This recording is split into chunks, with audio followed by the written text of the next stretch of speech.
Live struggle legacy. It's a whole movement. Hey everybody, it's your boy MP. Live Struggle Legacy, and welcome to the Live Struggle Legacy Podcast, Season 2. Now, if you haven't already done so, make sure you hit that subscribe button, hit that notification button, hit that like button, drop a comment. If you're following us on a streaming platform, make sure you hit that follow button so you don't miss any new content from the Live Struggle Legacy Podcast. So today, I have a very special guest for you today. The hook maker, the hook master, Lil Phi, R&B rapper, right? Now, real quick, I'm going to tell a little bit about Phi and our background. So, Phi and I have been rocking, 20 years, yeah, right? Yeah. If not real close, getting there. So, I met Phi when I was like at the top of my game before I went away, right? And if you've been following the podcast, the Live Struggle Legacy podcast stemmed from one of my close homies that I met in prison that I used to make music with, and he never made it home. So I'm taking that legacy and bringing it to this platform so that we can get people to tell their stories and share their content and inspire other people to give their gifts to the world before it's too late. So that's what this podcast is all about. And now, when I met Phi, I was working on the one album that I officially released. It was called the We Chargin' album compilation. So what I was doing is I was just looking for talent in the city and, just to showcase and network with and build with. So it was Kohan the Bakery Man. Shout out Kohan the Bakery Man, because this connection wouldn't have happened without Kohan. That connected us. And what I love is like this connection that we share. We've shared, mutually with other guests we've had on the show. So in episode 2, we had Chris Cage, formerly known as Dub B. He knew Phi. He made music with Phi. Phi has a brother, Rosa Boy, who will eventually be on the podcast. But before we even begin, I'm going to just tell you a quick story about how I know Phi, and I'm going to give him his flowers, right? Phi, I'm not exaggerating when I say the hook maker, right? Nobody puts a chorus together like Phi. He could sing, he could rap, and I will never forget my first time in the studio with him, not really knowing what to expect. He was real young at the time, I think. Yeah. How old were you when you think we first? So remember, this is like 07.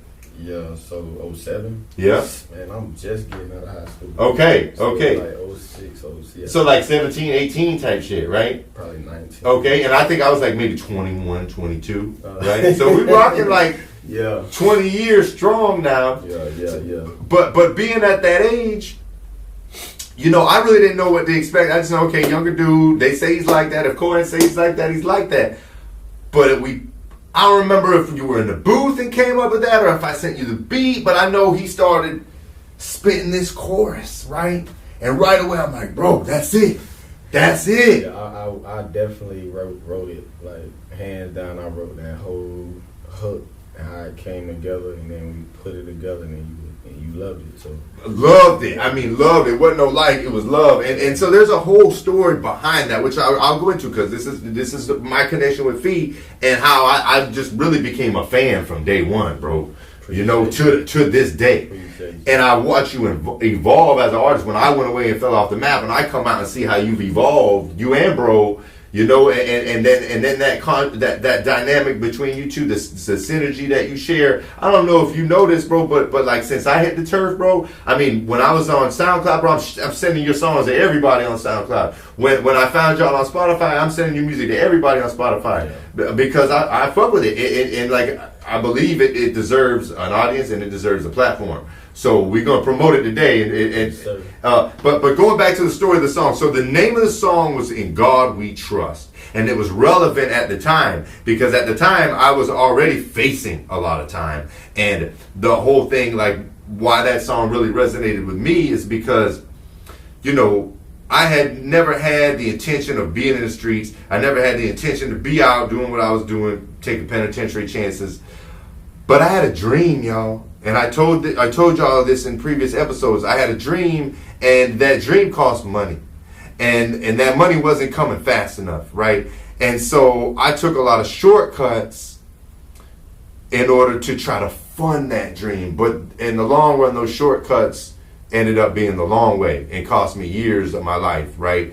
So, you know, I'm sharing that story to hopefully maybe somebody can learn through my mistakes and not have to learn through experience, right?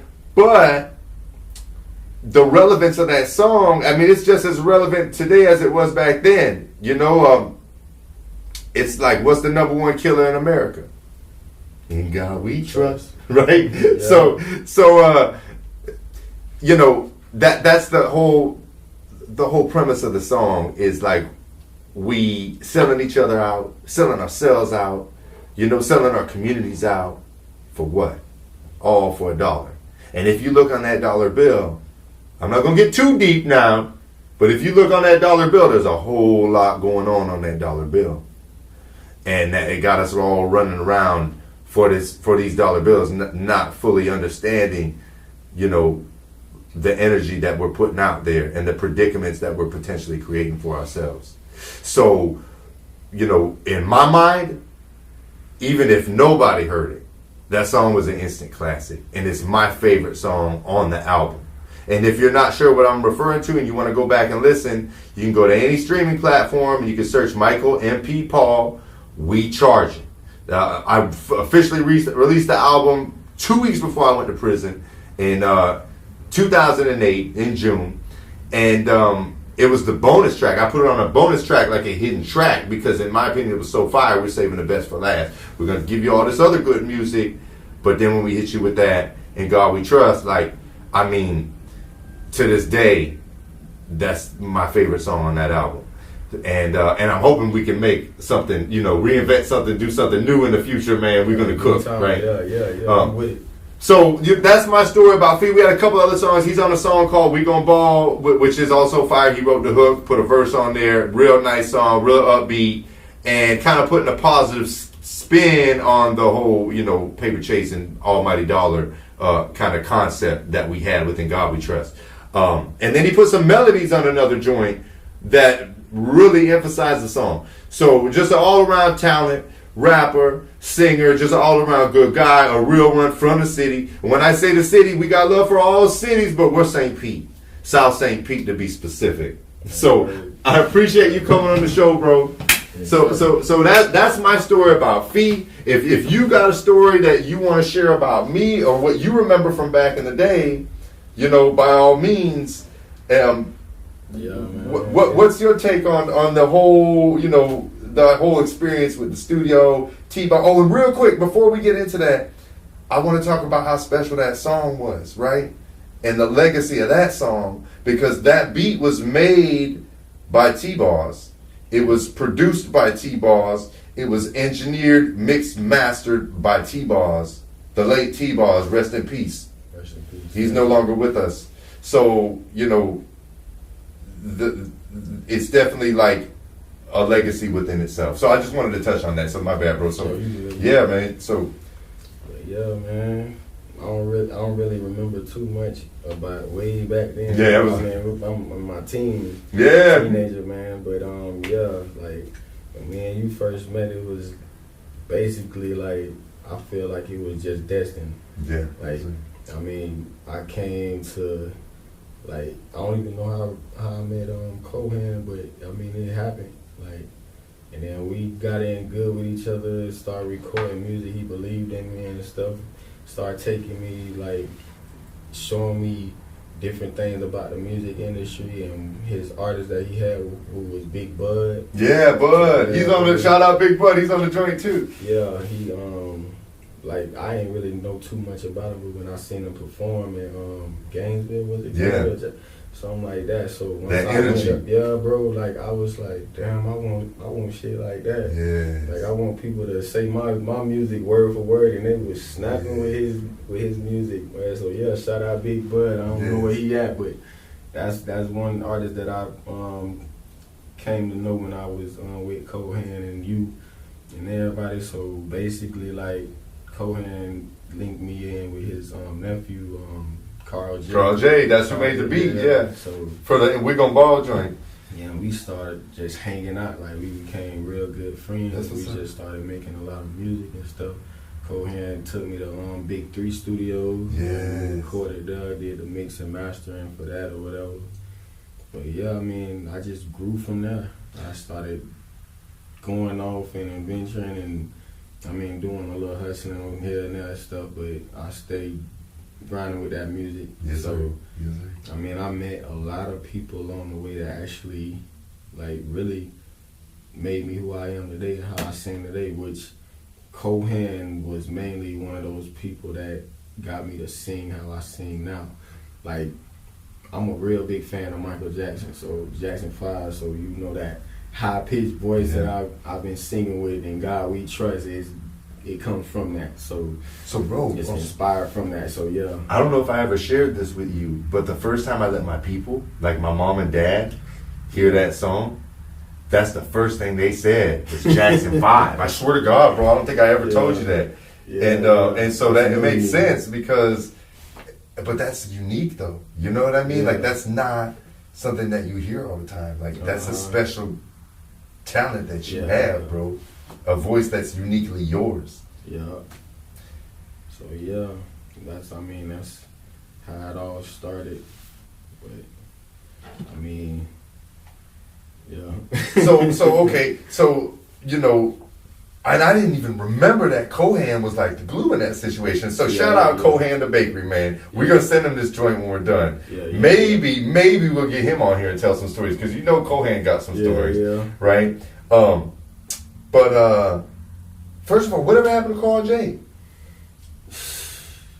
I don't know. He just went back home. Okay, that's how I remember. He went back to the A, right? I got it back in contact with him like some years back or whatever. He sent me some more music he got. I still got maybe 2 or 3 beats that he sent me that I was like writing on, but I never really finished or whatever.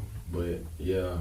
But super talented. Yeah. So I can only imagine you two together in the studio. That man got insurance on his fingers. Yeah.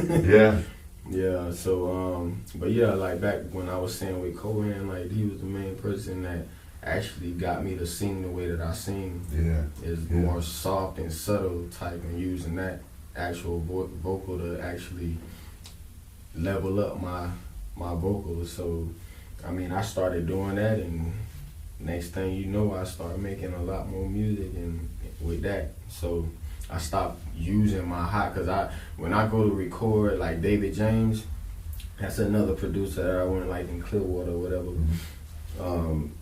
I would sing so much and so strongly, like I would lose my voice the next day.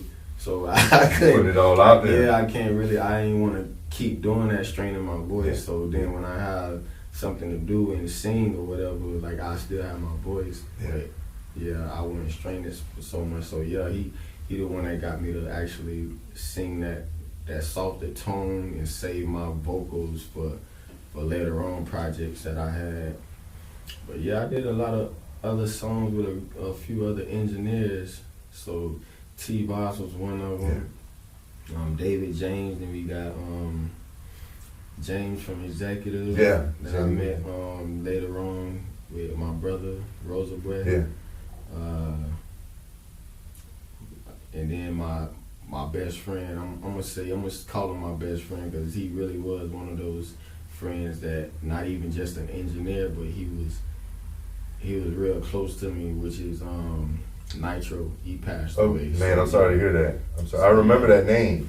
Yeah. But I mean, before I met Nitro, I met other engineers like Finger Lee. Yeah. Okay. I just saw him at Executive a while ago. That's my other brother. I'm gonna call him my brother because we was that close. That's what's up. And I met Tezzy, but then before all of them came in, I don't even know why I skipped over him, but you know Flux.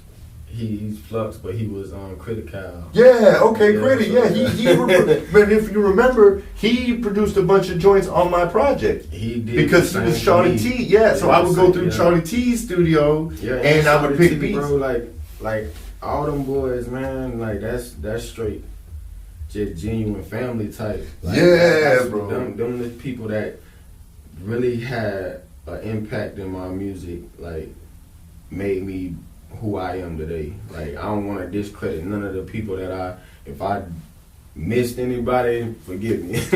But I mean, yeah. What about bro? Who? Bro. My little brother? Yeah. Man, Rosa, man, I don't know, like my brother is like more so of like South Side, Yeah. Florida, down south. He stayed with that Miami, Fort Lauderdale type music. Yeah. But He got his own. Really is what he call it is just straight Florida. Florida, like straight yeah. Florida Absolutely. music. And I love that about my brother. We started our own little studio that we had in our mom's house, like in a closet. I met y'all, yeah, we had Magic Jacks or some junk. Yeah. Little thing we had. I remember that. That's what y'all were doing when I met y'all. I came to the crib and you were actually he was making beats and the Magic Jacks. I don't remember that little thing, but yeah, I had a whole bunch of hidden music that I didn't even release, and I lost the. Oh man, the drive.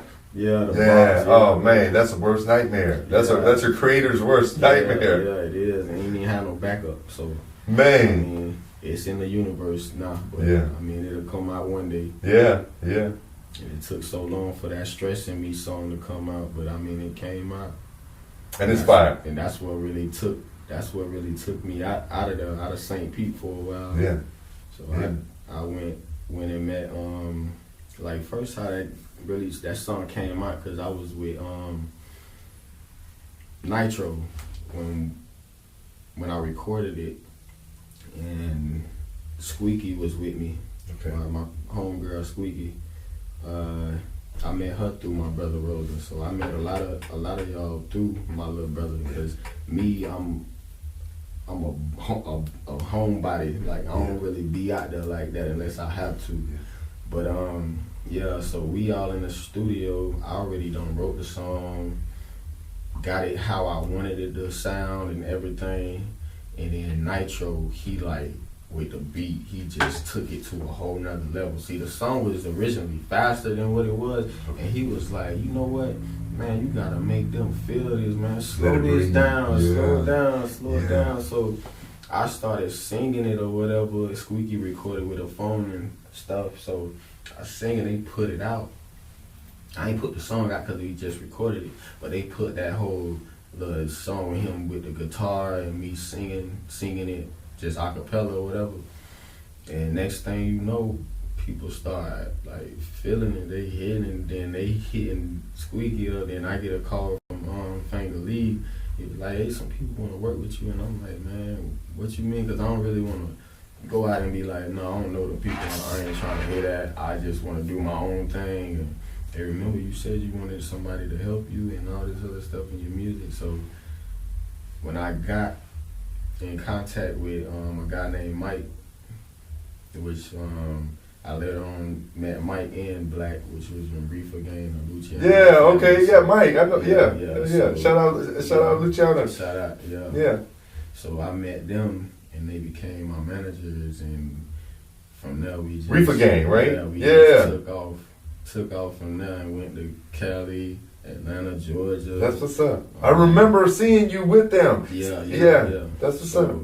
That's what really, when I took off, I think I was like in my late 20s. So. And you know what, man? I don't think I really gave them their flowers in this podcast yet, and I really need to, because like coming up, like I really looked up to them boys, man. They were really doing their thing, right? They had some traction with that one joint, the Luciano album, and like, you know, and they just had unity within their group. I remember they brought E40, like when E40 was super popping, you know, and And I really looked up to those dudes, man. So like I gotta give them their flowers because like a part of what they were doing inspired me, you know, among other people in the city, but they were definitely influential. You're right, and I can see that, you know, you could probably relate to that. Yeah. You know, and it seems like they saw something in you. You know what I mean? I mean, because I mean, clearly you're a talent, bro. You're a special talent. And before we go too deep into like present, future, so you know the concept is live struggle legacy. Bro. Yeah. So you know, I would like to know, and I'm sure the audience would like to know a little bit more about like your live struggle. And when I say that, I mean you don't have to go too deep, whatever you want to talk about, bro. But like we started with Cohan, and you know us meeting in Big Bud, you know, but like I know something had to be in you musically before that moment that brought you in front of Cohan, that got Cohan's attention. So like what, and if I'm not mistaken, didn't you used to sing in the church early on? Or you were at least around it a lot? I was around it a lot. I remember that being I wasn't big. really like mostly in a choir, but Okay. I started like actually singing in the church. My mom See, had me, I remember had you me do, telling like me. some stuff back in the day, and then I did like little competitions, like you know the old Maxi Mall. Yeah. So Okay. Yeah. I did that. So once I did that, my pastor, which passed away, Glenn Miller, rest in peace. He got me on a radio station, and that's when I first got my radio play, like on a gospel station. That's whatever. what's up, So bro. And this is that before. was before everything. So Yeah. that kind of like stirred me in the path of actually singing, but not so much of gospel music, but I was singing like secular music or whatever, because I like grown attached to that. Yes. Like I wasn't really interested in how the gospel singers were, like how they would do their voice, but now I'm more so like, dang man, I should have like really stayed in that path, which I never left the path of God in my religion that I have, but it was like I just went to that secular music. So Yeah. I mean that's how it all started with that first, like being in the church. Being home with my grandma and all my cousins in the front room, we all spend the night. We had a little recorder, press a little button, we all freestyle like. Yeah. So that's how it started. Yeah. Just being home with family, vibing, and having fun. Yeah. Right? Yeah. And I think that's to me, in my opinion, like that's the magic in music.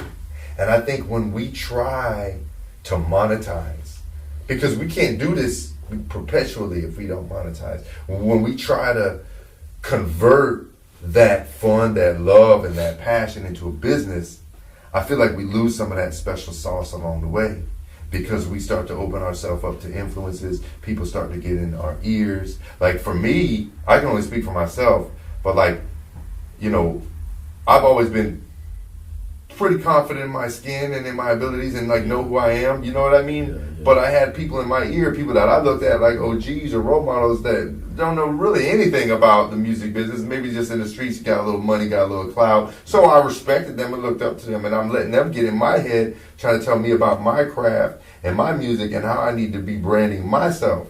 And it all was image, right? And I know there's something to that, but it's like I started to create this facade that wasn't me. You know what I mean? And then when you try to connect with people, and I think that's the big mistake that people make out here is they try to give people what they think they want rather than being real and authentic and true. You know what I'm saying? Yeah. And I mean, can you relate to that at all? In just in your journey and dealing with different people and then people trying to shape you into what they think you need to be? I mean, I came across some people that try to like change the direction that I was going through, but I mean, I feel like I stuck to what I knew best, and I stayed what I know that's gonna get me further in life. Like say for instance, like I had many and plenty people tell me like, why you write your music like that? Like I go straight. Like once I write my music, it's like long, like real long. Not today's music where it's like short. Like it's so short. Like they talking fast, but they talking in like street Morse code or something like that. Like you gotta getting all that information. Yeah. So what a person really saying, but in like my music, like I like tell a story. Yeah. Or if I'm not telling a story, like I'm putting something in there about my life and what I went through in that music or whatever. But like yeah, like I have some people try to change some certain things about me, some good and some bad, and the ones that's bad, like I really wouldn't pay no mind to it, no attention to it. I just do what I do, and that's what made me me. So yeah. Yeah. So okay, you got the start somewhat in the church, but mainly just at home with family, right? Yeah. Okay, and then that turned into a gospel recording, which turned into some traction. Now you know you got something that people want. Yeah. You got with Cohan, we worked together. I was gone, so I don't know what happened, but I know you were still doing your thing because when I hit the turf, you were polished, you were refined. And if I could just speak from my perspective, man, as soon as I hit the turf and I was using SoundCloud at the time, right? It wasn't even streaming before I left the turf. You know what I mean? Like we had iPods and MP3s. There weren't streaming platforms. So like SoundCloud was the first streaming platform, that I was introduced to anyway. And so I was listening to your music. I was listening to Rosa Boy's music. For y'all that don't know, that's his brother that we've been talking about, Rosa Boy. And what really shined for me, why I would rather listen to y'all than like just mainstream stuff that people are telling me I need to listen to. Well, number one, the production was A1. You never cut corners, and I respect that because I'm the same way. Like, I'm serious about my craft. I hate that. We're not working backwards. We got to be as good as the last track or better, right? Like, I gotta have that quality. In terms of quality, absolutely. If my song isn't good, at least I have the quality. Exactly. Like, exactly. I don't like anything that sounds like it's been recorded in a closet. In a closet, exactly. So it's like, I mean, it's a step, like you gotta crawl before you walk, and I understand that, but a lot of people, they not, instead of them listening to the message of what you gotta bring in that song, they also hear that quality, and if your quality not good, then they not gonna wanna listen. I don't even wanna listen to your, it's painful. It's uncomfortable. You gotta your quality bad, but you got a good message. It's like you can kind of listen to it, but then after that you flipping it. You on the head. You're gonna put on what sounds good to you. Yeah. But man, I feel like you had it all, and like what really stuck with me, and like I was like, man, I love what these boys doing. They're still doing their thing because I disappeared for a while. It's like I'm gone, bro. I'm dead to the world, out of sight, out of mind. It hurt me, bro, when you just left. I appreciate you, bro. I appreciate you. Yeah. I was like, damn, like MP gone. Like I wanted to be like more in detail. Like I wanted to ask like why, what happened? Like, but shoot, I don't really be in people's business like that. It's all good. It's a whole podcast. It's 15 episodes. I tell you all more than you ever wanted. Yeah, I gotta look that up now, man. And But so if you remember, bro, when I met you, like, and I had like this heart to heart with you and Rosa Boy about my whole concept for that albulation, so to speak, the album compilation, and the whole thing was like I was in a group right before I went solo. And I started kind of fell out with the group. I mean, I'm still cool with everybody, but like just in terms of vision, because like what I was bringing to the studio and what I was, trying to share with the world was real stories, real life, and things that we're going through, right? Yeah. Where I couldn't really vibe was where most of the world goes, especially in terms of the hip hop culture, and it's just constantly talking about, money and cars and jewelry, which everybody loves, right? But it's like, that doesn't define me. That doesn't make me unique or special. And I'm not really that excited about it. I'm more excited about, changing people's lives or, sharing stories, uplifting people, you know what I mean? And put on a good show, bro. Having a good time and giving other people a good time, ultimately, right? Yeah. Music, for me, is like medicine. It's healing, and it could take people out of a bad situation. And sometimes that involves talking about bad situations to let people know that they're not alone, right? And therapeutic. And so my whole concept, exactly, that music is therapy. So my whole concept with that whole album was like, okay, I'm sick of the bullshit, right?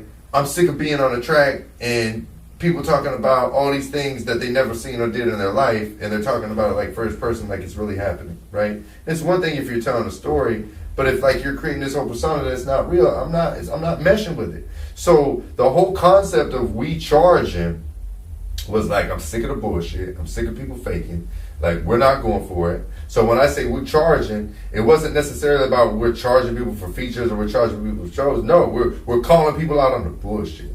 We're charging people for the fake, the lies, the bullshit. You ain't gonna pull the wool over my eyes. I know you. And I mean like, it's just generally speaking. And so, when you came on, and that's what I loved about what you brought to the record, because you brought something different, something real. Yeah. You know what I mean? Something that maybe people don't want to hear.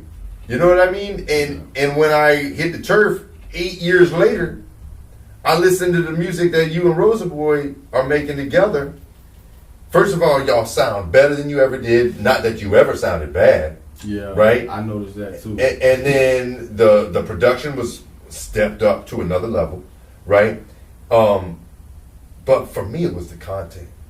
Y'all are talking about real life things in the city.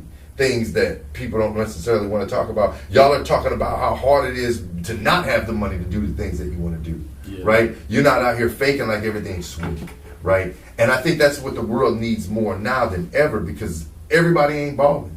Everybody not flying around in jets. Everybody not driving around in foreigns, right? There's people out here that are pretending to do all that. They can't even pay their rent. You know what I mean? And it's a crying shame that people feel like they have to put on that image at the expense of like basic needs, foods. You know what I mean? People doing that, man. People out here starving so that they could put on, a facade. And I've never seen that from you or bro. And in your music, it just resonates as real. It resonates as authentic. It touches me. I can relate to what you're talking about. And I know there's a lot of other people out here that can too, bro. Yeah. So, if I could, I'd give you flowers on when we first met, and for you to just build on that and to stay authentic and to stay true, babe. Like I said, I'm a fan, and I'm always looking forward to your new joints. Like, I follow you on Spotify. I follow bro on Spotify. When y'all drop a new joint, I like it. I listen to it. I put it on a playlist. You know what I mean? And I've done that with, I can't tell you how many songs, bro.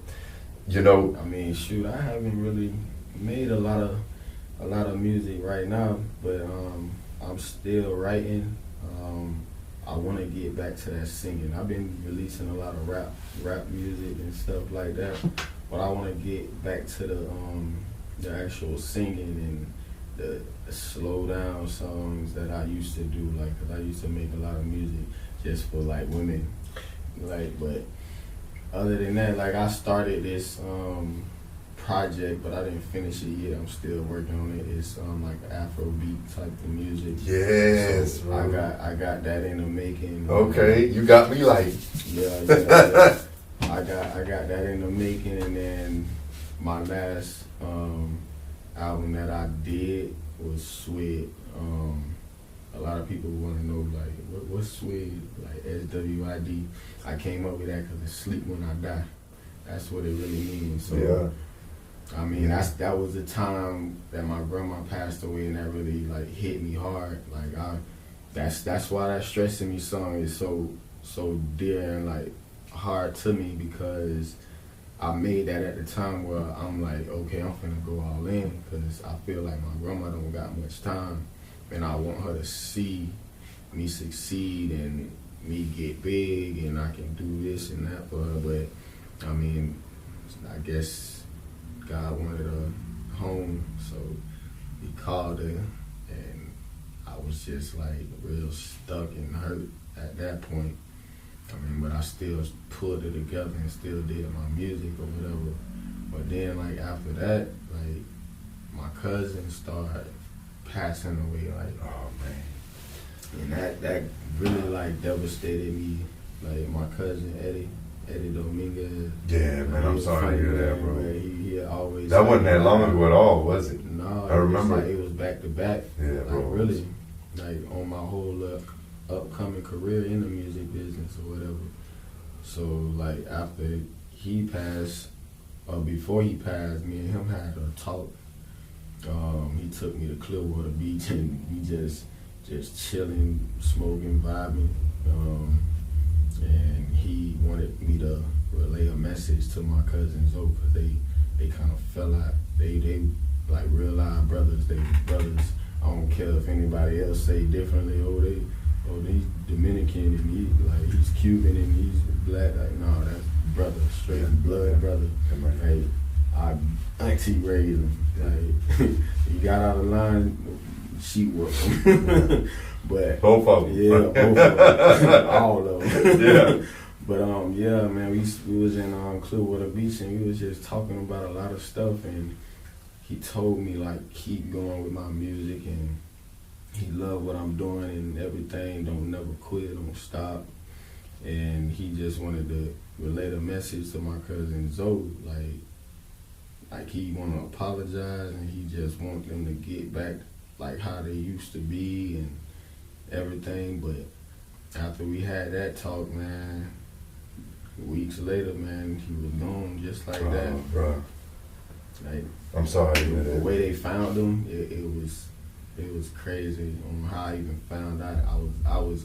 I was upset and mad on how they found him because it was like, where the hell was everybody at when this happened or whatever. But then after that, like my cousin Nate, he passed, and that really hit me because me and my cousin Nate,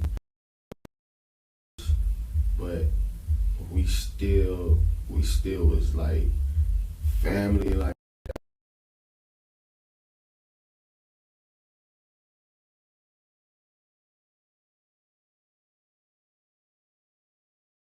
Third Ave is not a block, it's really a family.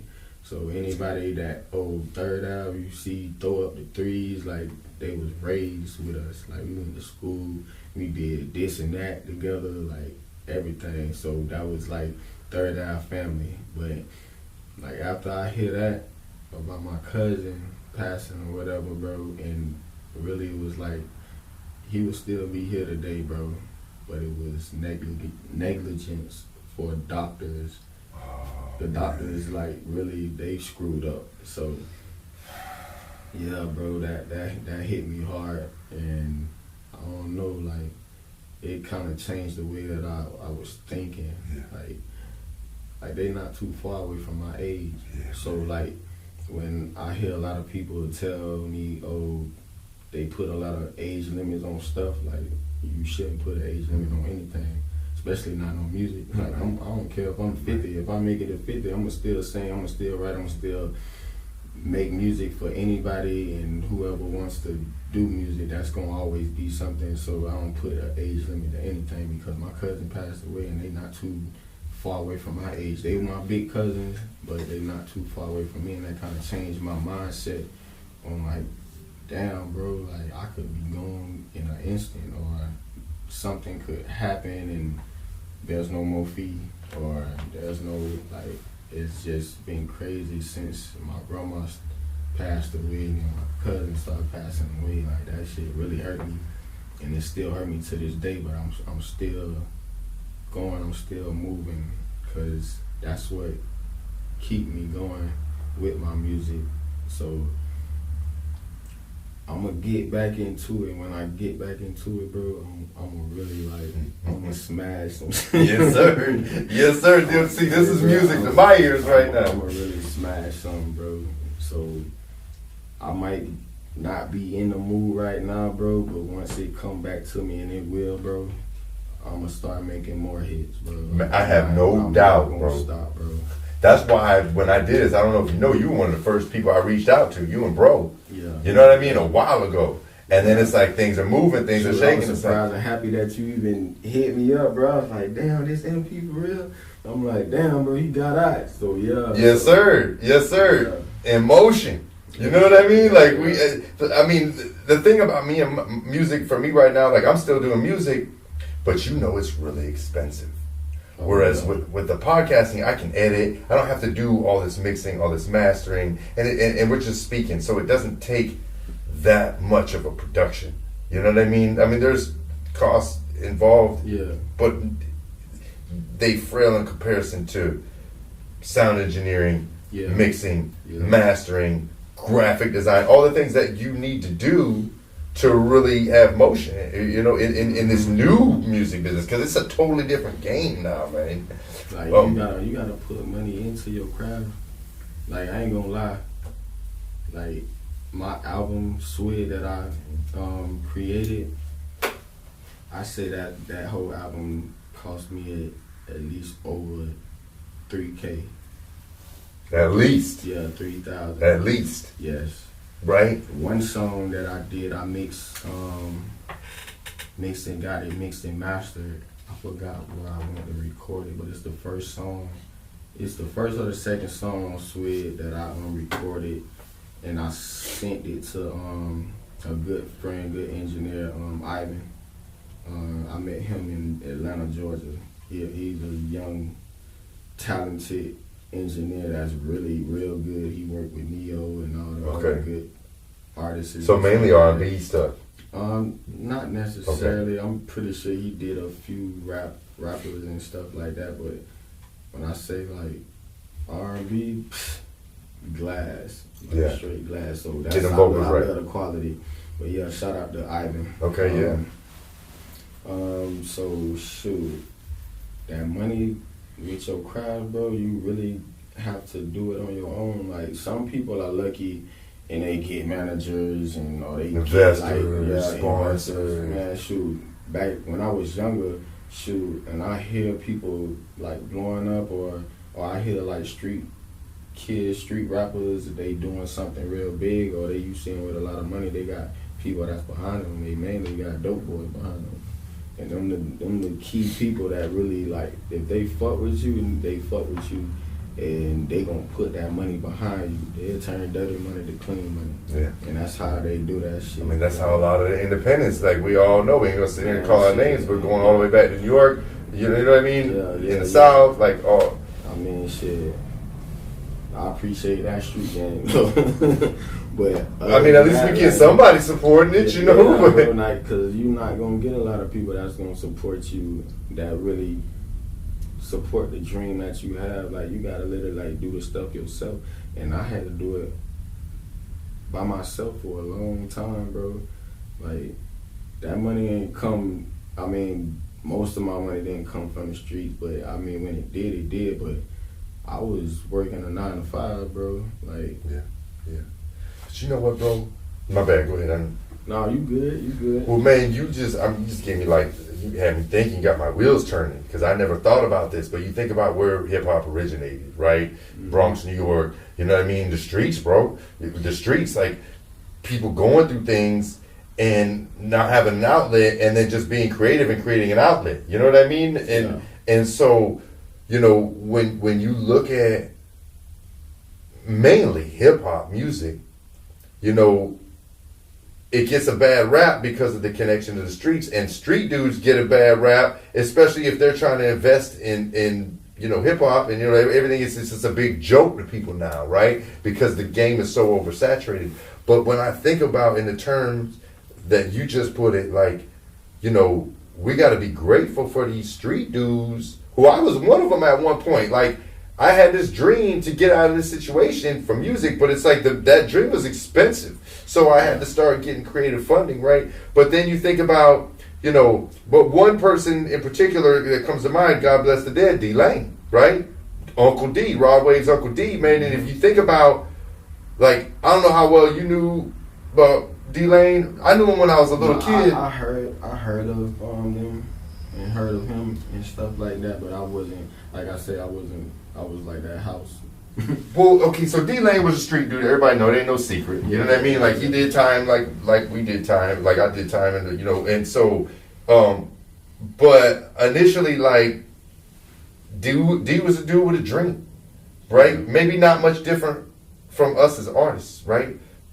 But I think his talent was a little different. His talent was maybe bringing people in the right room and, you know, making you believe in yourself. I believe that's what he did with Rod Wave, right? I believe that he was like Rod Wave's coach, not just an investor, but like a coach, saying like, man, listen, you got something, and help boost this man up to be on that level.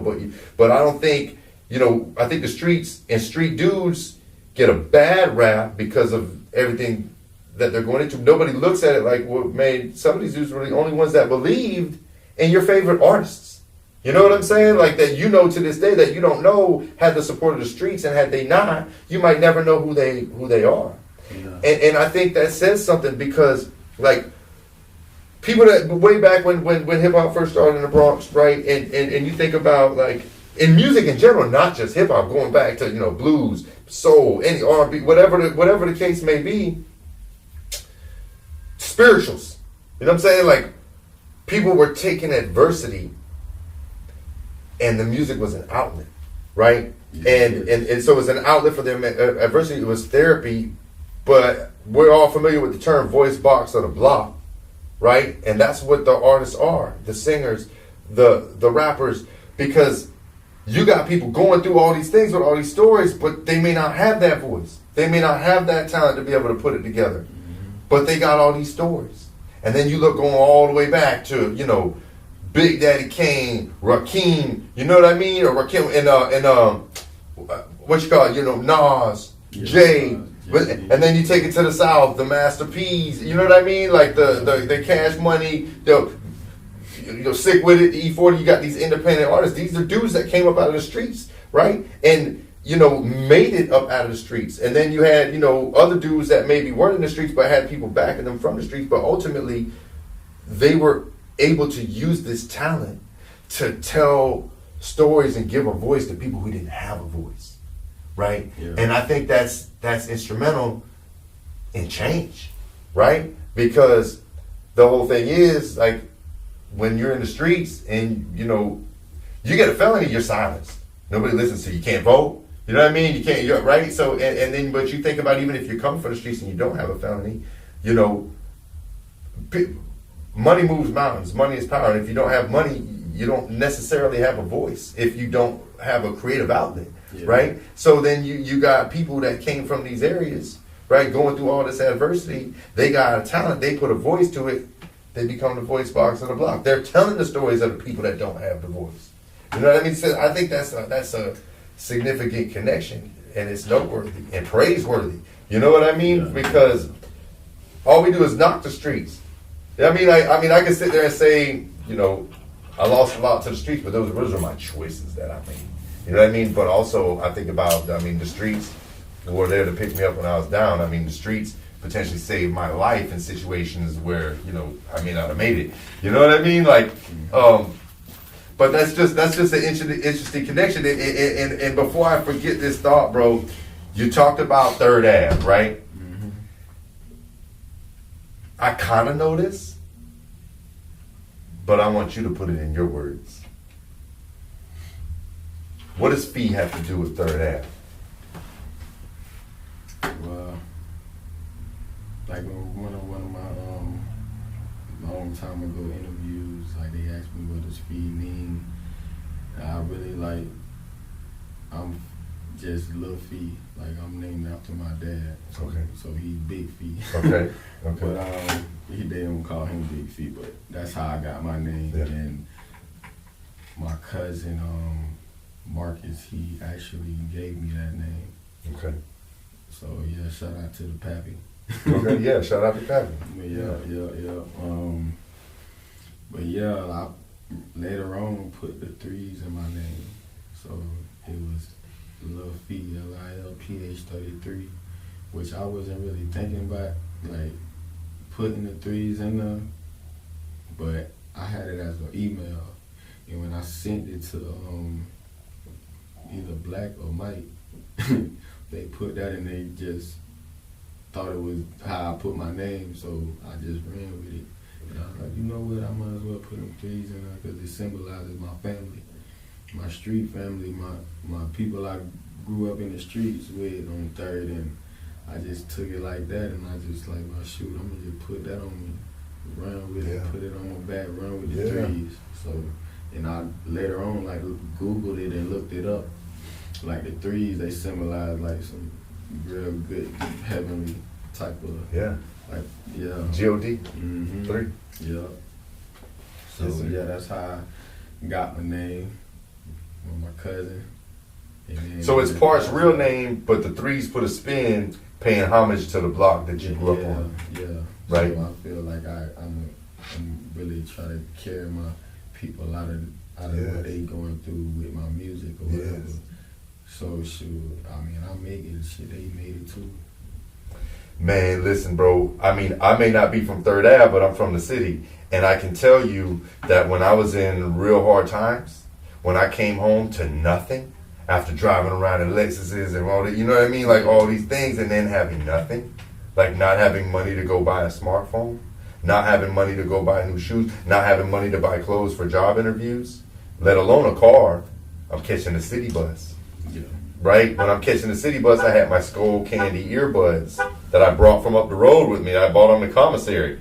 You know what I mean? Yeah. My homeboy blessed me. Shout out to, I ain't going to say his name, but you know who you are. My homeboy came by the house and blessed me with a little Kyocera, like a $40 smartphone. That was the first smartphone I ever had. Right? But I found about SoundCloud real quick.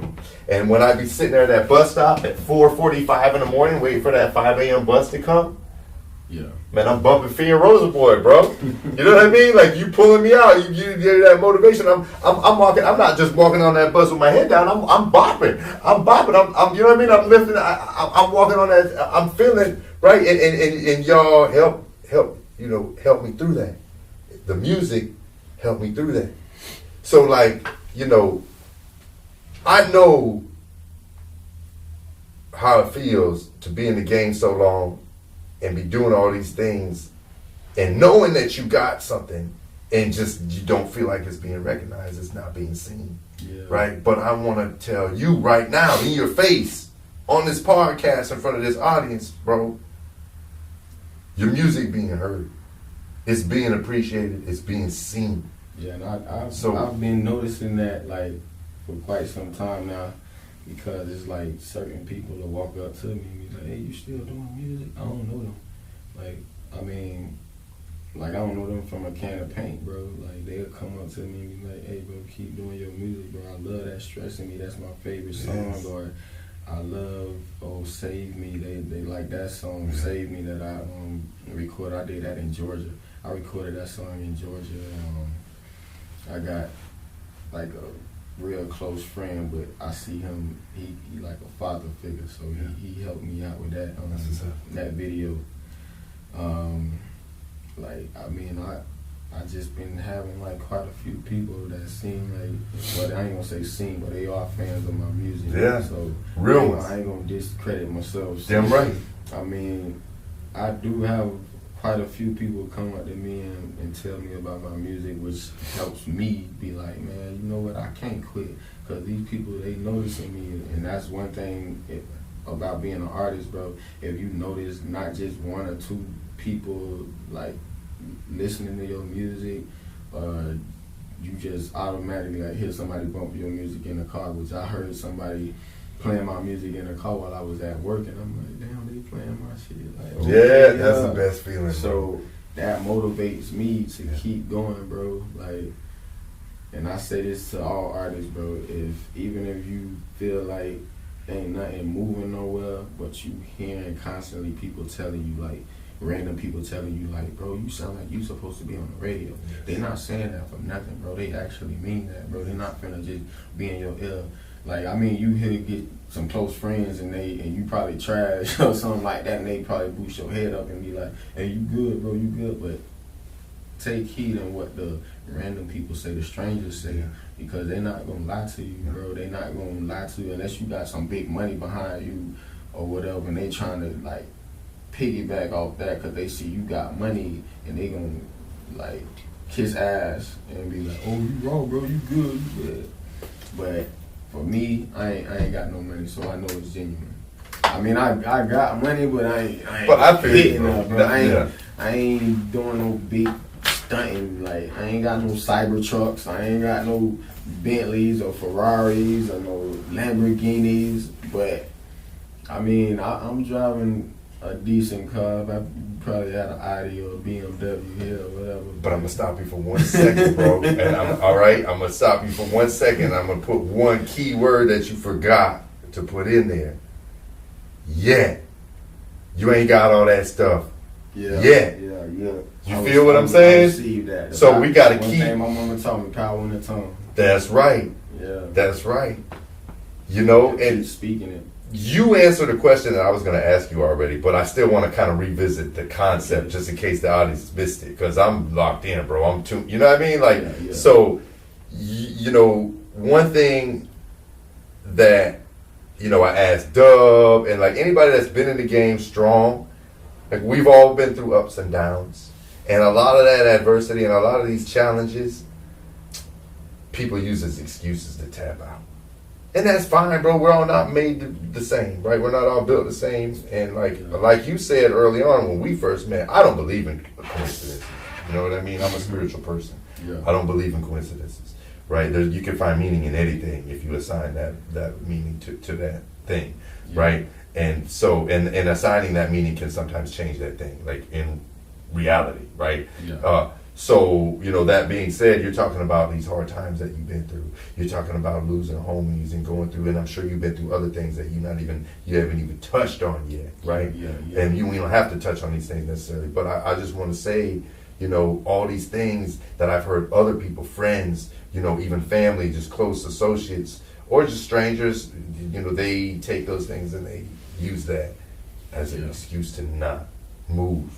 And you took all that and you use it as adversity, and you're remembering these things, right? And like, I can relate profoundly because like I feel the spirit of my big homie, God bless the dead, Timothy Lewis, moving me. You know what I mean? Like the wind beneath my wings, so to speak. Like I have to do this. It ain't even no question of like, well, how do I feel today? No, like we doing this. Yeah.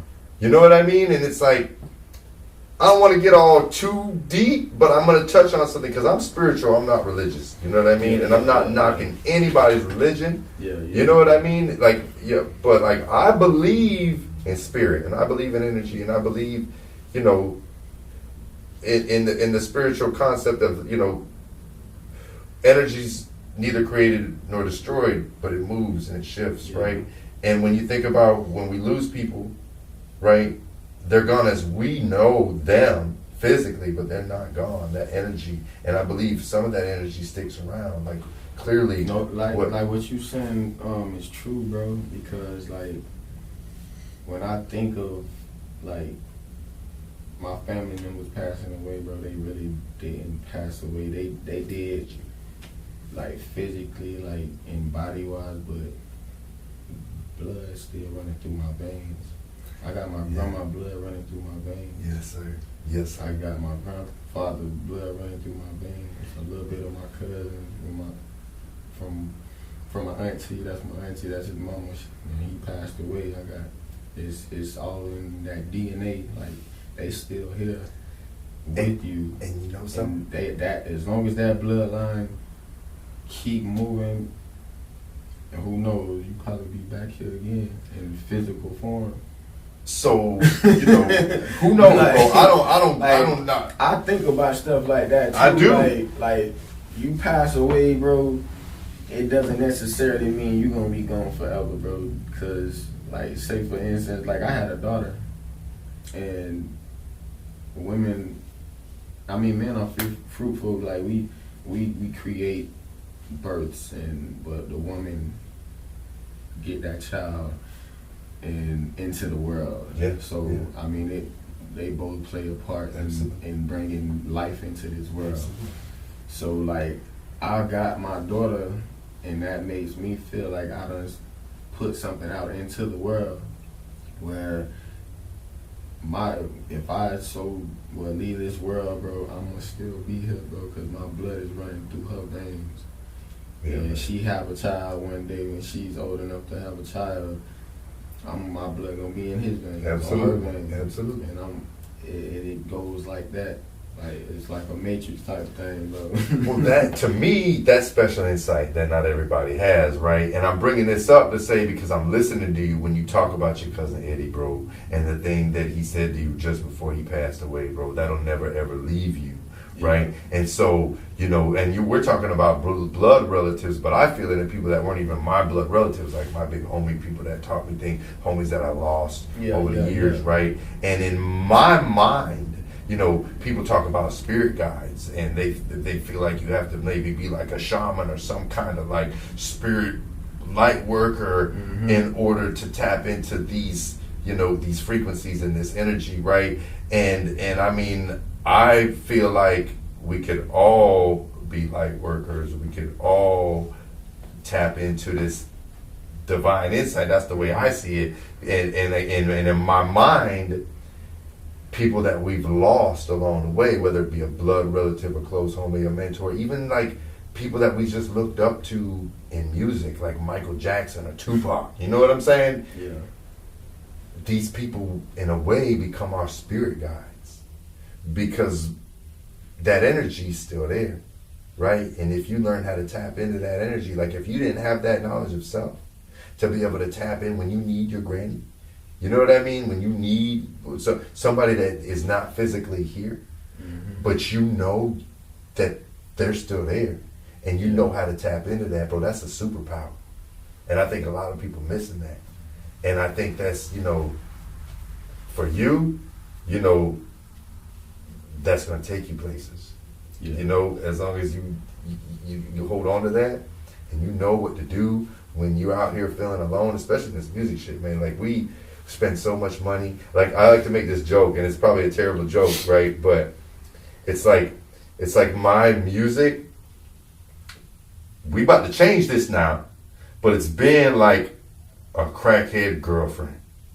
You know what I'm saying? Like she spent all your money, she steal from you. She, you know what I mean? Like, and it's like, and I don't mean to put a negative kind of notation on the music. But sometimes you can't help but to feel like that because you're spending all this money, you're putting your heart and soul in, you feel like you're doing all these songs and it's not paying you back, not in terms of like money that you could feel, but everybody's not in tune, bro. Like, I feel like you had to get back to your music in order to cope with these losses, bro. You know what I mean? Like, I know I had to get back to my music to cope with everything that was going on in my life. And I know that if I didn't have that I wouldn't be happy, or I could potentially be way worse off. You know what I'm saying? And it's like, if we could change that perspective, you know what I mean? We could change that for us, knowing that we may not have physical money right now, but we're rich in ideas, we're rich in content, we're rich in ambition, we're rich in drive. These are the things money can't buy, bro. Yeah. And this is like the secret sauce that we have, that we share, that you can't be bought, sold, or stolen, bro. Yeah. You know what I'm saying? So it's like, man, whenever, and so I was gonna ask, what keeps you going? What keeps you going when you're down? And like you told me, bro, you take all that adversity and you put it out there. Like, have you ever heard of the term shadow work? No. So like I talked about this in a previous podcast, but like shadow work is like this kind of new age. I'm not trying to like throw out all these catch terms, but it's a term people that comes out a lot in psychology and spirituality when people have things about themselves that they suppress, like, you know what I mean, whether it be lust, greed, envy, all these sins, or like error in mind and error in behavior, right? Well, so many of us sweep that under the rug and pretend like it doesn't exist, especially when people start to suddenly become spiritually enlightened or religious or whatever. And I'm doing this because I don't want to disrespect anybody. I'm just saying, I'm trying to speak generally. You know what I'm saying? And but I think a lot of times people feel like they found this place where they're just like perfect. It don't work like that, man. We all got some shit about ourselves. Yeah. And the second you think that, now you're spilling it out places. You don't even know. You're spilling it out on your kids. You're spilling it out on your girl. You're spilling it out at your job. You don't even realize that you're projecting all this energy because you think you're so perfect. and then you just run around treating everybody like shit and being a piece of shit, right? And judging everybody else, right? Well, for me, what shadow work is staying in those spaces, visiting that energy, visiting these feelings, and saying like, this is going to be a part of me, and I need to learn to understand it. And when I learn to understand it, maybe I could use it, right? And so for me, when I was up the road and I was going through all these things, and like I really want to like do something to somebody, you know what I'm saying? Like you feeling all like somebody treating you every kind of way, the police treating you like you're not, you know what I mean? And it's like, okay, I got to get home to my family, but I got to get this shit off my chest. I get that pen and paper. I might make a song about fucking somebody up, right? Yeah. You know what I mean? And so you can say, well, MP, you seem so positive, man. MP, you're all love and light. Am I? Do you really know that? Yeah. It's like, but fortunately, you'll never have to see or experience these things because I figured out a way to work through them with my pen and paper, right? And then share them with other people that maybe can relate. You know what I'm saying? So like for me, that creative process, whether it's secular or gospel, it's spirit work. You know what I mean? Like to go back to how you were saying, like you write it down all on paper and make it into a song. I got a song that I had made like the same time that I was going through that whole thing that I with the managers and stuff or whatever. I made a song called In My Head, and that's what happened. But I mean, I put a little spin to it, but that's what I wanted to happen. But like I just changed the heart. Like if I was to do that, like I got a daughter now, so I gotta think about her and who's gonna be here to protect her if I do crash out, like because I was treated a certain way when I was a child, or people did things to me that I don't really feel comfortable speaking of. Like to this day, I mean, it hurt me, like even coming from my own family, like really, like I really try to tell a lot of people that I talk to today, bro, like these kids, bro, they are the future, bro. Like you see like a 6-year-old and you treat them bad, guess what? That child is gonna get older. And guess what you gonna do? You gonna get older. That child get stronger, you gonna get weaker. Like your muscles deteriorate over time. I don't care what you pumping, you stay strong, but they're getting older and they'll remember what you did to them, and they might take revenge.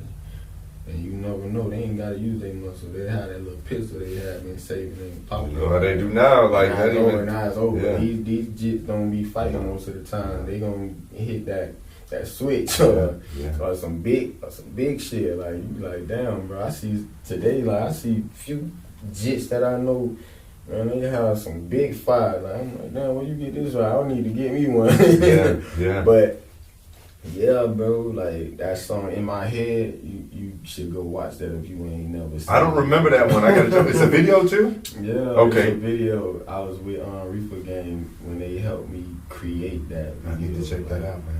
I used some of my like visual ideas, but I really like that video. Like they really got the right person, which is Dan. I don't know what he called himself on Instagram or Facebook. Shout out Dan, wherever you are, Dan. Dan the man. Dan the man. Yeah, he helped create that visual, and Mike them they had to set up a spot for me to record it at, which was dope. It was real nice, but like my lyrics and how I came out, bro, like it was really a message. Like you can tell, like I love kids, bro. I got a niece, I got 2 nephews, man. My heart, like I treat them like my own. And my brother Rosa kids, man, they like my kids. Yeah. So you play with them, you play with me. And it's the same way, bro, with my daughter, bro. But yeah. So, man, I love what you're touching on, because, you know, the whole idea, like we don't have to scratch on any of this. I'm just going to touch the surface in terms of like things that we go through in our upbringing, right? Mm-hmm. And things that we knew weren't right. Right? If you have that knowledge of self, and it all goes to knowledge of self. If you don't have knowledge of self, you got nothing. right? So, having that knowledge, knowing these things are wrong, and knowing that, you don't want to ever make somebody else feel the way that somebody made you feel.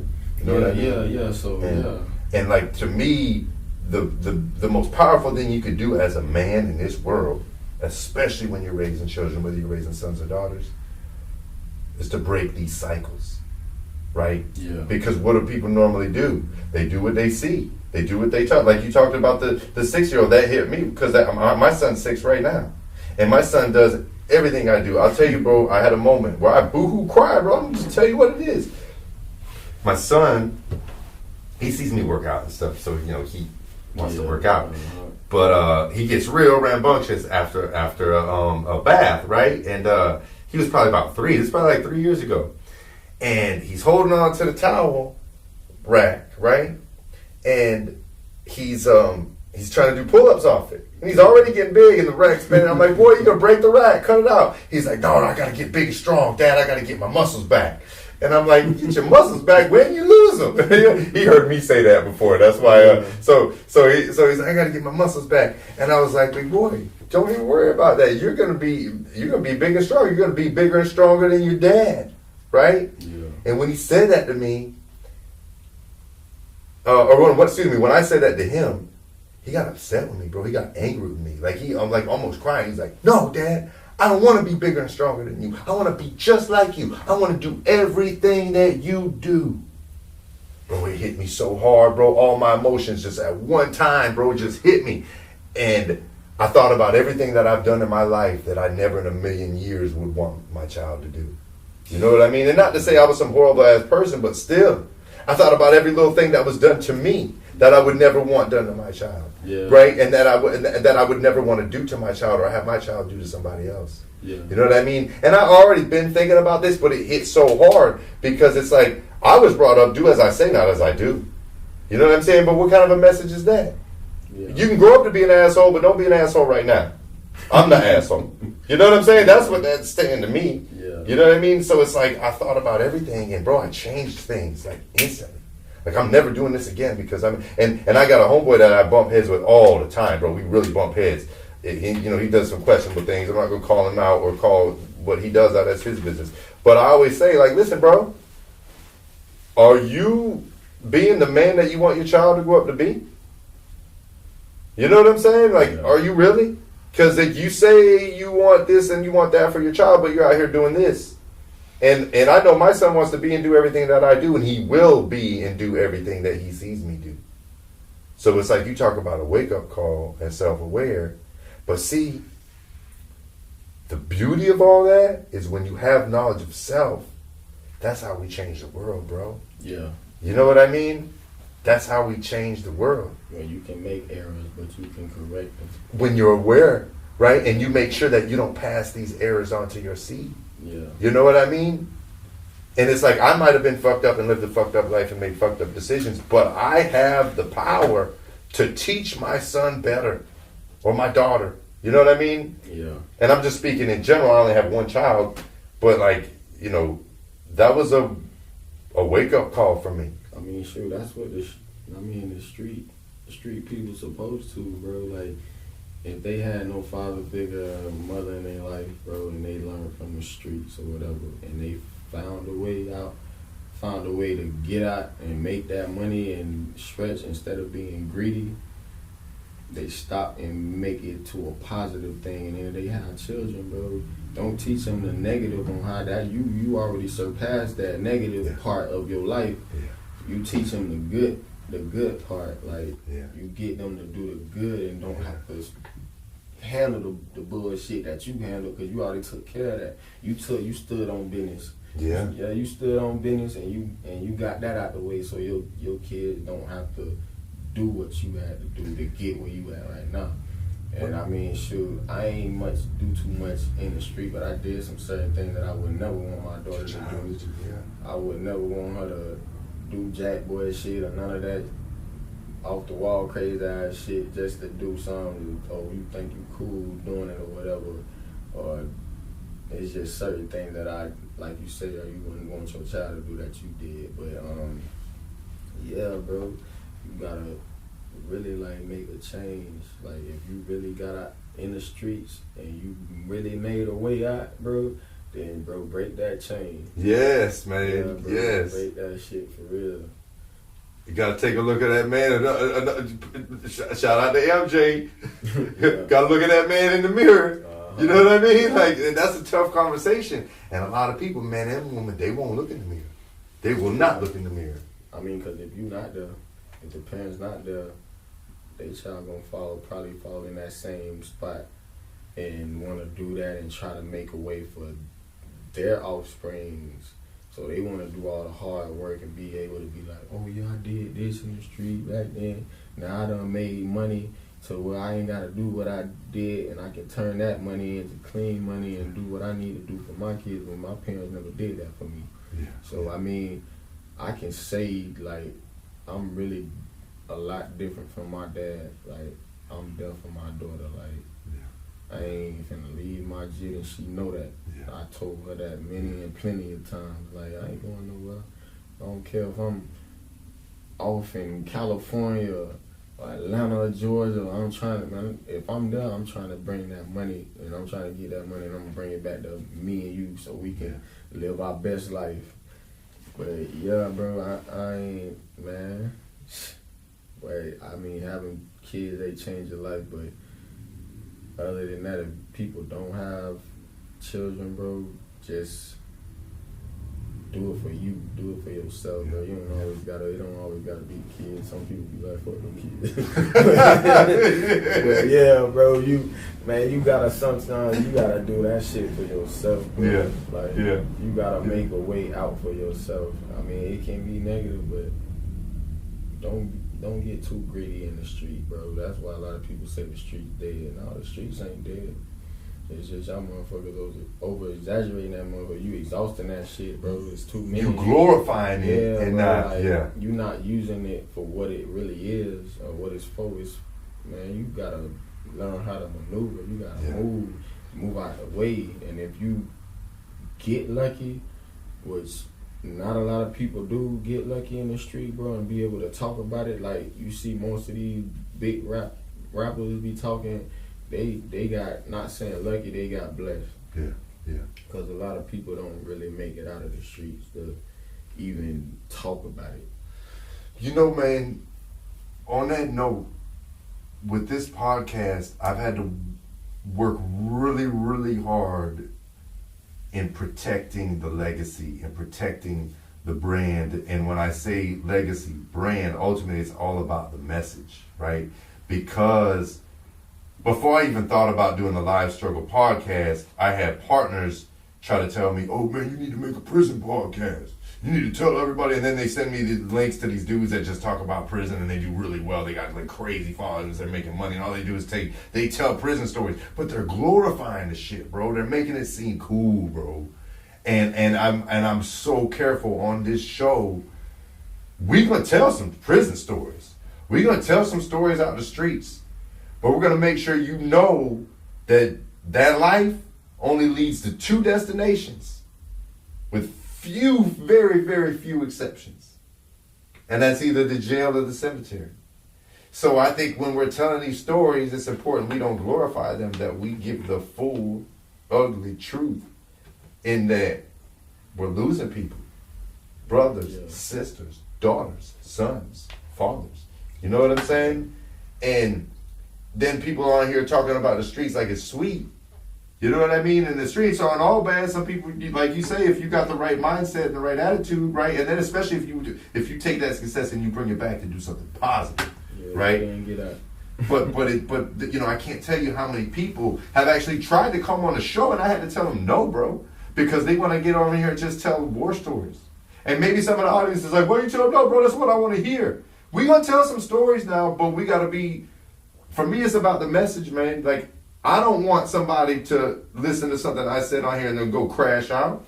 I want somebody to listen to what we say on here and realize, man, I almost crashed out and I heard dudes say this, so I'm doing this now. I don't want to end up with that dude from that one story you told. You know what I mean? I got stories like that, bro, but I choose not to talk about it. I don't want to put it out like, oh, now you know what happened and this and that. Like, I don't really be on that, bro. Like, if Oh, you mean like dry snitching? Not dry snitching. Like say if I did something that I did some shit, I could have went to prison for 20 years, bro. Yeah. But I'm not finna say it because man, this camera, like some people don't think, bro. They be just you dry snitching on yourself. Yeah. Like I remember watching this one interview with Lil Durk and King Von, bro. And Von was talking, bro.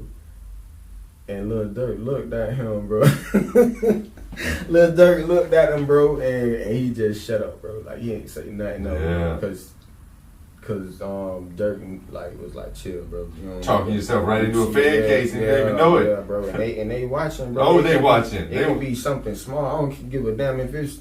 Oh, they probably gonna watch this right here. No bullshit. One of them probably the police, bro. Like they troll, bro. So I'd rather not say what I did and everything that I did. I might do a little something in my music, but you probably not gonna know it unless. But we doing shadow work, bro. We telling other people's stories. I can talk about whatever I want. It's entertainment. Yeah. You know what I mean? I wouldn't meet. That was a story about a dude that didn't even exist. But I'm telling you, it's relatable and it's real life street shit. You know what I mean? Yeah.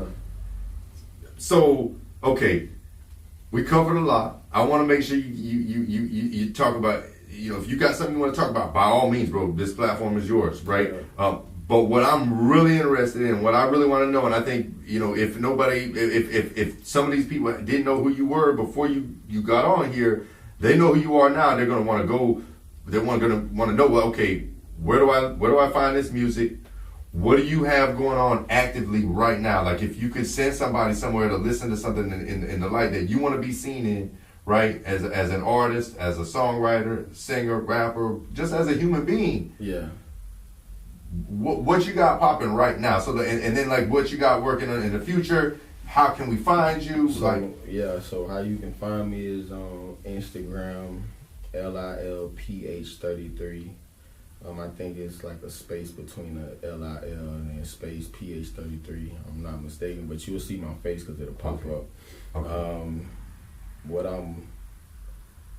Let me go back. So on my Instagram page is in my bio. So that's where a website is up, and it's OVO. Okay. Not Drake, but it's OVO. Okay. And you go to that link, and that's where you will find all my music, all my streaming platforms, like my bio. Yeah. You'll see my Apple Music. You'll see Spotify. You probably have like maybe SoundCloud. I'm not sure. I have to put that on the website, but I do have that website up and running on my bio. So you click that right up under my name, Lil Feet, LILPH33 on Instagram. I haven't really started a YouTube channel, but I mean I have some. Where we gonna find that video at though? Yeah. In my head. Yeah, in my head. Yeah, where we find that at? That's on YouTube, but that's also in the bio. Well, not the bio, but that's also in that link. So there's a link when we go to your my Instagram page, which is LILPH33. So that's where you can find that link in the bio, and you'll find all my videos from there, like my highlighted videos that I have, and then I got a link that's actually on the website that you can go and see all of my music. Okay. Like from start to finish. I mean, it's some music. And it's all on the IG. If you can find some of the music that I did with Cohen back in the day, then boy, you're wrong. Okay, that's what's up. So I mean, I used to have my music on BandLab. Yeah, Bandcamp. Is it BandLab? Sound. I don't know this. It's something Akon. Okay. Akon made. Okay. It's like HitLab. HitLab. Okay. It's HitLab. So I don't know if he still had that, but I had some of my music back then on that, and that's like real old music. Okay. So I had this one song, you better pack your bags and beat it, baby, and leave me alone. But yeah. Is that on the other platforms too, like Spotify? That's on HitLab. That's a whole song. That's why I said people that really are fans of mine, like back then, like they knew me before I actually started uprising with my music and got into quality music. That's the music that they probably will know me from, or so that's where you'll find all my music. I'm usually on Instagram a lot. I'm not really mostly on Facebook. I'd probably write some stuff, but I don't really give people my Facebook page Okay. and none of that. Okay. So we not promoting the Facebook. Nah, Just okay. Yeah, just What about Instagram? That's where you Okay. can DM me, you can contact me, write fan letters, whatever you want to work with me. That's where you hit me at in my DM. I got not a podcast, but I got a mic drop. Okay. Which is out the backyard that I created. See, I didn't even know about that. So yeah, I got that. The mic drop. Where do I Out find the it? Backyard. Out the backyard. So Okay. OUT, and it's underscore. So OUT underscore DDA underscore backyard. Okay. So Okay. I got that. And that's everywhere, or where do I find that? That's on Instagram. Okay. So that's also on Instagram, and you'll have that. You'll see like my nephew playing football. I did a little mic up thing with him, Hell yeah. and I just figured out how to work my mic. So you're not gonna see it in that video, but the upcoming videos that I decide to drop on out the backyard, you'll see with the new mic, DJI mic that I use. Okay. And I love that brand. Shout out DJI. This is not promotion. I don't promote y'all, but I just love their equipment and everything. It sound quality A1. Well, maybe that's a sponsor down the road if y'all listening, right? We need sponsors, so listen. I got the drone, I got the camera, I got a lot of stuff in the making. I mean, I got some stuff other than music in the making or whatever. So. Yes. But I'm really into like making music videos. Okay. Not so much of photography, but we'll talk about it. So we can look forward to some visual content from you coming like soon. right now I'm working on, it's a song that I already made. You got a phone, right? Yeah. So I need to look at it real quick, like search on Lil Feed YouTube. But I got a song, I forgot what it's called, bro. Like I got so many I don't even know. But I got this song that I'm working on the visual for, and I'm gonna later on release it next year. Okay. So it ain't out yet. It's not out Okay. yet. Okay. So, yeah, it's called Nothing. Okay. Yeah, it is Nothing. So y'all make sure to tune in, go to YouTube and search LIL Ph33 Nothing. Okay. And that's a song that. And that is on YouTube. Yeah, that's okay. on YouTube. That's on Apple Music too. Okay. So yeah, that's on the upcoming. That's one of the things that I'm working on. But yeah. And so if we want to find you, like for example, I use Spotify. I got a lot of friends who use Pandora. I got friends who use Apple Music. People use Amazon, right? All these different platforms. Can we find you on any platform? LIL PH33? Yeah, you Spotify, Okay. Apple Music, mainly Apple Music. I'm a big Apple fan. Okay. The iPhones and everything.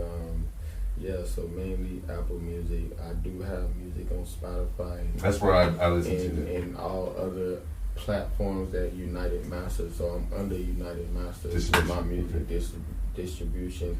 I used to be with like CD Baby. Yeah. That's what the old CD that I had that I made the album with me and my brother Rosa Boy. What's that album called? You know, you've seen it before.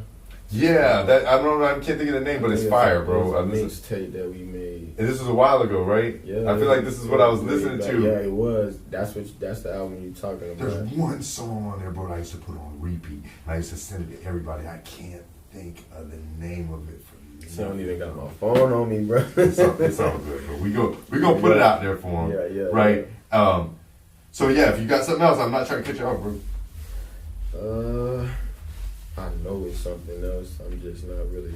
So I'm gonna recap Yeah. real quick, and if you want to chime in, bro, and there's something that you need to say it, right? Okay, so Lil Feet 33, that's LIL PH33. If you haven't heard my bro, you need to check him out. You can follow him on IG, LIL PH33. Find him on any streaming platform, whether it be Spotify, Apple, whatever, LIL, PH33. The whole other IG page for where you're doing the, what did you call it? Out the backyard. Out in the backyard, but what do you call it that you're doing? Mic drop. So basically just dropping content, dropping games, some insight, and doing little interviews and whatnot, right? Yeah. Okay. I mean, and that's out in the backyard, right? Yeah. So I didn't order yet my backdrop, but I got this big, huge, and the thing like cost me probably about $1,000 or something like that. But I got that coming soon, if not now, but soon later. Okay. It's like a big, maybe 75-inch, 65 backdrop that say out the backyard. Okay. So that's I'm gonna put that on the wall, and that's Yes. where it's gonna really pop. I'm gonna have a little furniture set up, something like this, kind of Yeah. a bigger couch or whatever. Man, you gotta have me on the show, bro. I'll be ready, bro. Definitely. Yeah, man, put me on there. Yeah, man, look, this. I got you, bro. So I'm gonna make sure we send them to the right place. All right, so that's OUT_DA_backyard. Yeah. BACKYARD. And you'll see like a little hut house with a bicycle in the front of it. Okay, I love it. And how I came up with that little out the backyard is I just one day was like, cause my cousin Keith, shout out to my cousin Keith, he a barber, St. Pete barber. Okay. He be fading you up real nice. Yeah. He on Central and 34th at like Issa shop. Right there by Shorty T spot, right? I know exactly. My homeboy used to work there. Yeah. So he's over there cutting hair, but he also do graphic design. Okay. And I know him. What's his name? Keith. Yeah. Keith Okay, himself. yeah. So, He got braids, right? Yeah. Yeah, I met him and we talked about y'all. I met him at the shop. Yeah. Shout out Keith. Yeah. So he do graphic design and stuff. So I just one day, cause he always tell me like, bro, man, use your camera, bro, cause I mean I bought a $8,000 camera, bro, and I'm sitting on it, ain't doing shit. So I'm like, man, you know what? Yeah. Cook. I'm finna do Yeah. something, man. So I took I took my camera, I took my mic, dropped it in the backyard. My mom's shed is in the back of the background, and that's how that design came out the backyard. You see that big shed with the bike in front of it. The bike was on the side, but he seen that and he made that vision happen for that. That's what's up, So, man. yeah, I got out the backyard in the making. Hopefully I'll have a couple more people that's interested, want to do mic drops with me. Man, if you ever need a mic drop, bro. I got you, bro. We'll talk after this podcast. And if y'all watching and you got something to say, man, make sure you reach out to bro. Yeah, my DM always open. Some go to private because I don't know y'all. He ain't following me, but it go and I look into some of those too. So, yeah, and that's one thing for anybody out there trying to network, man. If you don't hit somebody with a follow request before you hit them with a DM, you not. It's like I get that all the time. Oh, I'll up your streaming and your whatever. It's like, yeah, boy, clearly you didn't even look at any of my content. You know what I mean? You just. But sometimes I get people DM me and be like, "Hey, bro, I like what you're doing with your music and da-da-da-da," but they ain't really listen to my music. It's just a little... They're trying to sell you something. Yeah, so, I'll up your streams. So yeah, I look, like, and man, I always say, well, what song did you hear? And then, they're great, all of them. Oh yeah, they're great, all of them. Block. So, yeah, bro, man. But yeah, I definitely like answer my DMs. So man, y'all just hit me up. Y'all want to do work? I did a few features with some known people. Like I did one with Seti Hendrick. Okay. A great talented person. Like, what's the name of the joint? Loving These Streets. Loving These Streets, and that's on all platforms? It's in Swid, the album Swid. Okay, so make sure y'all check out Swid. So it's called No Love. Okay. So yeah. I also did a song with Reese Youngin. That's also on Swid. So you gotta listen to all the songs to actually to hear their verse, in which they are very talented artists, people which I met along the way of my career. So Seti Hendrick, Reese Youngin. I did a song with Fujiano, which that's a single. So Fujiano with Gucci Man. I didn't hear that. I gotta check that out. I did a video too. Okay. It's called Give Me. Okay. Give Me, so Gimme. Okay. Gimme. Okay. Yeah, featuring Fujiano. Okay. Yep. Yeah, that's what's up, man. Yep. Who else I did a song with? I don't know it'll come up. But man, y'all tune in to all my music and you'll be like, oh snap, I didn't know he had a song with him. And man, this is my perception of you, bro. Sure, I mean, I'm sure those song features are great. I'm sure those artists are incredible, band. But I feel like you bless them when they go on the track with you, bro. Because like the songs that I would send you to, they're his solo joints or the ones with bro, right? But so like, don't sleep on this man's solo music. Go check out all the features, but make sure you search LIL Ph33 and you hit that follow button so that you know every time this man drops something that you get it. Right, so and then it won't hurt to hit that save button so that you know now it's in your streaming library. You go back and then it puts you in rotation, right, with these algorithms, right? So yeah, man. So my bad. I mean, I'm not trying to say too much. I want to make sure you get it all out, bro. Anything that you want to. It's all out there. I mean, I want to do a lot of other features. I met quite a good few amount of big mainstream artists, like I'm gonna say, like Fujiano, Free Fu. Okay. I didn't know he was locked up, bro. I didn't know, but Free Food, Free Food. Man. Pee Wee Longway, I met him. Okay. Through he got in trouble too, didn't he? Yeah. It's shit crazy, bro. But I mean, they all good people. Once you meet them, bro, they funny. But especially people, he say some funny shit. He cool as fuck. But my bro worked with him and used to tell me he had a lot of good. He had good studio. Bro, when I got that experience to see a talented person like that get in a studio, bro, and just off glass, like you make your song in like less than 30 seconds, bro. Yeah. Like that's one person I say that I've seen damn near probably made over $30,000 in 30 seconds, bro. Just boom, boom, boom. Like who you know do that? Yeah, no, that's what's up. Like I don't know. Like I mean I heard of him. Shoot, I shout out to damn Sauce Walker. I spoke to him before, like in Instagram or whatever. I wanted to do a song with him, Sauce Walker, and Sosa, man. Yeah. Which we probably do some later on in life or whatever.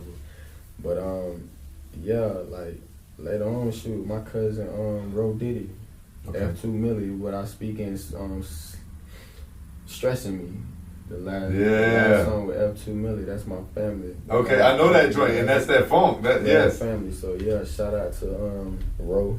Yeah. What she call herself, Ro 2 Millie now. He don't know the other, cause you know what happened with that shit with Pete Diddy. Yeah. So he tried to go into a different chain, but yeah, bro, my cousin is tough, bro. My family tough in this music shit, bro. Like even my daughter, bro, she got a voice on her, bro, and I'm still trying to work with her.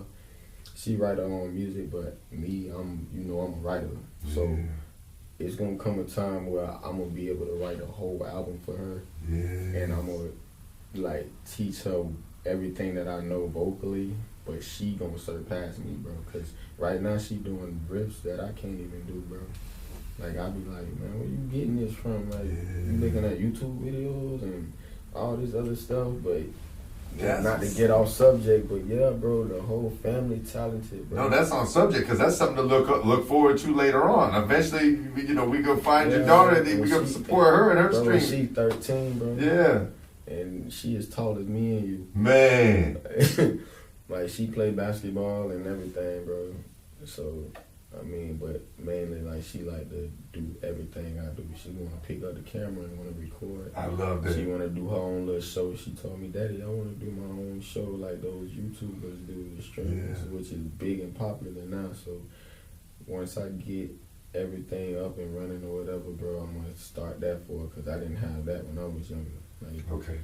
I didn't have a camera or a drone that one of my older family members had and was like, oh, you studio. Like, if I had that at the age 13, bro, like my daughter have now, bro, I probably would be up there with those cats, bro, like the mainstream. I ain't giving up now or ever, bro, but I feel like if I would have had that support like my daughter does now, bro, I would have made it somewhere quick, fast. I probably in high school, I probably would have left out of high school and went straight into it. But I mean, I worked for what I what I got right now, bro. But everything, remember that key word. What it is. Yet. Yeah. And man, listen, ain't no mistakes. Everything happens in perfect timing. Yeah. You know what I'm saying? When things don't feel like they're right, never forget rejection is protection sometimes, bro. Oh, yeah. You know what I mean? It definitely is, and I learned that. It's no coincidence that we on here talking right now, that we talking about getting back in the studio together, that we promoting the music you got going on, bro. So man, keep doing what you're doing. I can't thank you enough for coming on the show. Yes, sir. If you're watching this show right now, make sure you look up my bro, Ph33. Lil Fee on IG, Lil Fee on every streaming platform. Make sure you go to YouTube, check out those videos, LILPH33. Anything else you want to say to these people before we wrap things up? Keep blowing that Stressing Me song up, man. SoundCloud, half a million streams already. So same thing, LILPH33? Yeah. On SoundCloud. Matter of fact, it's probably LILPHEE, but it'll still pop up. You should 33. feed. Yeah. But everywhere else it's 33, right? All the streaming platforms. Yeah, Okay. yeah. Okay. Yeah. So yeah, bro, I'm glad you had me come out, bro. Man, I can't thank you enough, bro. This is long overdue. We're gonna cook real soon, bro. Oh, yeah. I'm gonna drop you the mic check. So Lil Fee, out the backyard, OUT_DA_BACKW. No, YARD, backyard. Just spell backyard, right? Yeah. Make sure you check out my bro. I appreciate everybody checking in. I appreciate you coming out, bro. Yes, sir.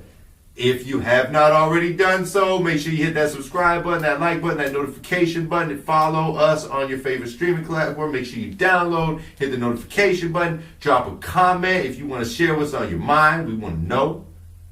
We're looking for sponsors. So if you want us to talk about your business, or you want to come in here and talk about your business, man, these bills don't pay themselves, man. So we're looking for, if you want to tap into our audience, holler at me. You can DM me through the website, www.livestrugglelegacy.com. I appreciate everybody checking in. Live Struggle Legacy, y'all. Yeah. We building pyramid. Free my little brother, 26 billion.